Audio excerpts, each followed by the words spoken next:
For almost a year now, we have heard from so many so-called conspiracy theorists how the COVID vaccine is going to contain a microchip because the government wants to track you.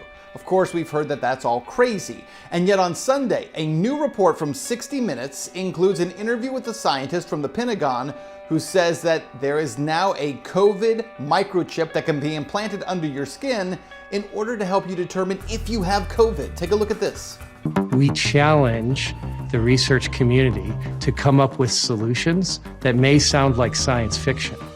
And we're very willing to take chances with high-risk investments that may not work. But if they do, we can completely transform the landscape. As dystopian as that may seem, get this. The research department that developed this microchip is the same one that actually has been funding gain-of-function research for the last 20 years. Yes, the same gain-of-function research that makes coronaviruses attach more aggressively to human cells. How do all these things interconnect? I'm Ben Swann. This is Truth in Media.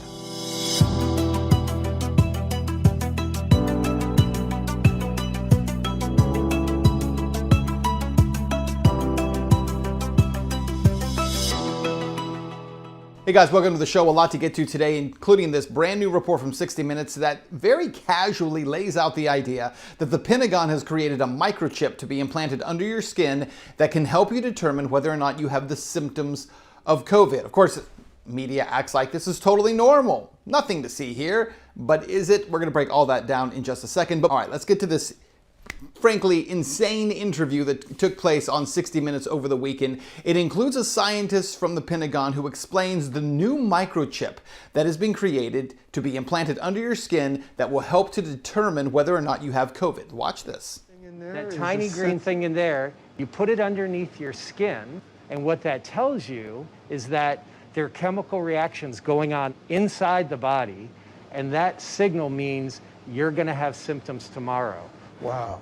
Dr. Matt Hepburn, an infectious disease physician and retired Army colonel, revealed that the microchip, which is not in widespread use outside the Defense Department, could detect COVID-19 in an individual well before a patient zero spawns an outbreak. Now, for its part, the Pentagon insists that no, this microchip won't track you. It's just a tiny sensor under your skin that tells you that there are chemical reactions going on inside the body, and that signal means that you are going to have symptoms tomorrow. Which then raises the question, then why would I ever need this microchip under my skin? It doesn't necessarily detect anything other than COVID-19. Does it detect cancer? Does it detect heart disease? Does it detect stroke? Right now, no, because this microchip fits right into the narrative that we've been told for the past year, which that there is nothing more deadly, more heinous, and more dangerous to society and to you as an individual than this one virus called COVID-19 that has a 99.6% survival rate.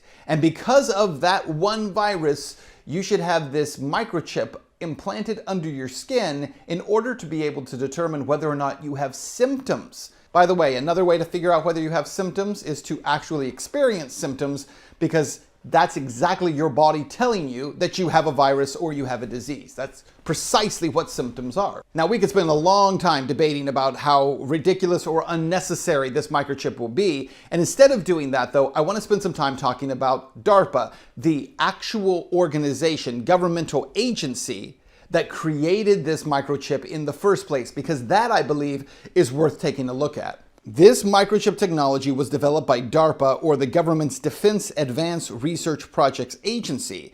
By the way, DARPA is the same agency that has been researching and funding research on gain-of-function research for the last 2 decades. So what exactly is gain-of-function research? That is the research that has been conducted in order to determine whether or not you can take a simple coronavirus and make it attach better, in a more aggressive way, to human cells. Remember that coronaviruses, what makes them unique is they are viruses that begin in animals and then make the leap over to people. Back in 2002, when we had the SARS outbreak, one of the complaints, and yes, that is the correct term, one of the complaints that certain scientists working with DARPA had about SARS is that it did not attach very well to human cells. By the way, that is the reason that SARS itself self-eradicated.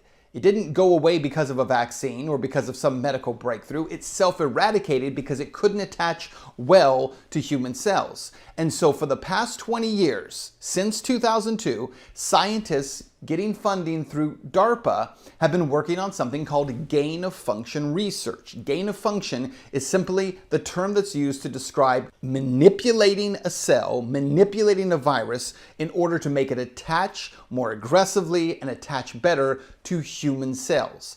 As bizarre and insane as that sounds, that research has been going on now for over 20 years. It began here in the United States, and in 2014, when there were a lot of questions about that research and the ethics around it, whether or not this was too dangerous or whether or not this was essentially mad scientists running amok, the United States government decided it would no longer fund gain-of-function research. And so that research was not stopped, but offshored to China, including to where? Yes, the Wuhan lab of virology.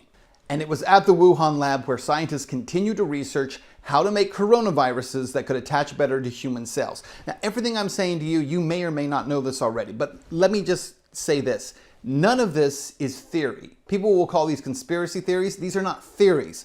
Every single thing I just said to you is laid out in documents for many years, because until COVID-19 showed up, none of this was particularly controversial or well known. In fact, there's a guy named Peter Daszak, and Peter Daszak actually did an interview in 2019, a year before COVID-19 came along, and he began explaining in that interview about gain-of-function research and how valuable it is, and in his words, how easy it is to manipulate coronaviruses. Watch this. Coronaviruses are pretty good. I mean, you're a virologist, you know all this stuff, but you can manipulate them in the lab pretty easily. It's just spike protein drives a lot of what happens with the coronavirus, zoonotic risk. So you can get the sequence, you can build the protein, and we work with Ralph Barrick at UNC to do this.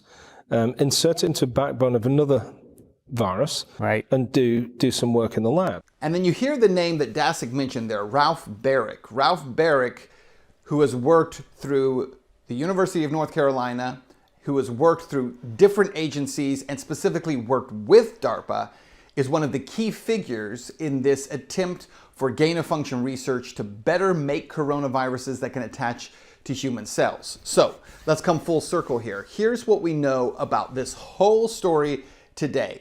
Beginning in 2002, DARPA, the government agency, began funding research into gain-of-function research and how to better attach coronaviruses to human cells. In 2014, that was offshored from the United States and to China and to labs like the Wuhan Virology Lab, which, by the way, received about $3.7 million in funding from the United States for this gain-of-function research. In 2020, a virus called COVID-19 comes along. It is a coronavirus that now attaches better to human cells, and despite the fact that it only has a 99.6% survival rate, the entire world's economies and structural systems are completely changed. The greatest transfer of wealth, the greatest transfer of personal freedoms and rights begins in 2020 and takes place as a result of coronaviruses. And now in 2021, we're being told that the Pentagon has come up with a way to implant a microchip under your skin that will, nope, not track you, nope, not harm you, nope, not allow you to lose even more freedom,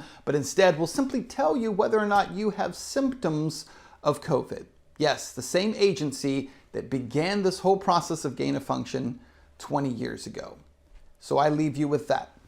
Should they and can they be trusted? Really?